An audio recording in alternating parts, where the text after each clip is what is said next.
বিদ্যালয় প্ৰাদেশিকৰণ অধ্যক্ষ মহোদয় মঞ্জুৰি নথকাৰ বাবে অসম শিক্ষকৰ সেৱাৰ প্ৰাদেশিকৰণ আৰু শিক্ষা প্ৰতিষ্ঠান পুনৰ গঠন আইন 2018 চনত হোৱা সংশোধনীৰ অধীনত প্ৰাদেশিকৰণ কৰিব নোৱাৰা 1 জানুৱাৰী 2006 বা তাৰ পূৰ্বে স্থাপিত শিক্ষা প্ৰতিষ্ঠানৰ প্ৰাদেশিকৰণৰ মই প্ৰস্তাৱ আগবঢ়াইছো। ইয়াৰ বাবে আপত্তিবিহীন প্ৰমাণপত্ৰ অনুমতি স্বীকৃতি অন্তৰ্ভুক্তি মঞ্জুৰি আৰু শিক্ষা অনুষ্ঠানখনৰ নামত 1 জানুৱাৰী 2006 বা তাৰ পূৰ্বে মাটি থকা বুলি উপযুক্ত কৰ্তৃপক্ষই দিয়া প্ৰমাণপত্ৰ গ্ৰহণ কৰাৰ বাবে মই প্ৰস্তাৱ দিলো। প্ৰাদেশিকৰণ প্ৰক্ৰিয়াৰ সময়ত শিক্ষানুষ্ঠান বাছনিৰ বাবে শৈক্ষিকভাৱে পিছপৰা খণ্ড আৰু ষষ্ঠ অনুসূচীৰ জিলাসমূহত কিছু যোগ্যতাৰ মাপকাঠি শিথিল কৰা হ'ব আৰু ইয়াৰ বাবে আইন প্ৰণয়ন কৰিবলৈ শিক্ষা বিভাগে প্ৰয়োজনীয় পদক্ষেপ গ্ৰহণ কৰিব। মই লগতে ঘোষণা কৰোঁ যে যিসকল টিউটৰে সংশোধিত অসম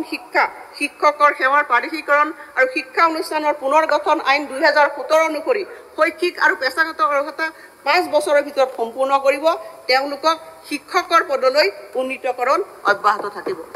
বিদ্যালয় প্ৰাদেশিকৰণ অধ্যক্ষ মহোদয় মঞ্জুৰি নথকাৰ বাবে অসম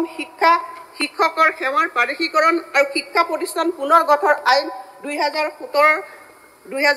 চনত হোৱা সংশোধনীৰ অধীনত প্ৰাদেশিকৰণ কৰিব নোৱাৰা 1 জানুৱাৰী 2006 বা তাৰ পূৰ্বে স্থাপিত শিক্ষা প্ৰতিষ্ঠানৰ প্ৰাদেশিকৰণৰ মই প্ৰস্তাৱ আগবঢ়াইছো।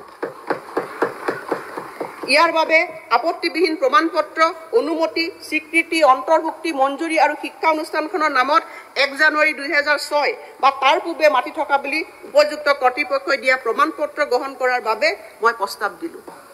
প্ৰাদেশিকৰণ প্ৰক্ৰিয়াৰ সময়ত শিক্ষানুষ্ঠান বাছনিৰ বাবে শৈক্ষিকভাৱে পিছপৰা খণ্ড আৰু ষষ্ঠ অনুসূচীৰ জিলাসমূহত কিছু যোগ্যতাৰ মাপকাঠি শিথিল কৰা হ'ব আৰু ইয়াৰ বাবে আইন প্ৰণয়ন কৰিবলৈ শিক্ষা বিভাগে প্ৰয়োজনীয় পদক্ষেপ গ্ৰহণ কৰিব। মই লগতে ঘোষণা কৰোঁ যে যিসকল টিউটৰে সংশোধিত অসম শিক্ষকৰ সেৱাৰ প্ৰাদেশিকৰণ আৰু শিক্ষা অনুষ্ঠানৰ পুনৰ গঠন আইন 2017 অনুসৰি শৈক্ষিক আৰু পেছাগত অৰ্হতা 5 বছৰৰ ভিতৰত সম্পূৰ্ণ কৰিব তেওঁলোকক শিক্ষকৰ পদলৈ উন্নীতকৰণ অব্যাহত থাকিব।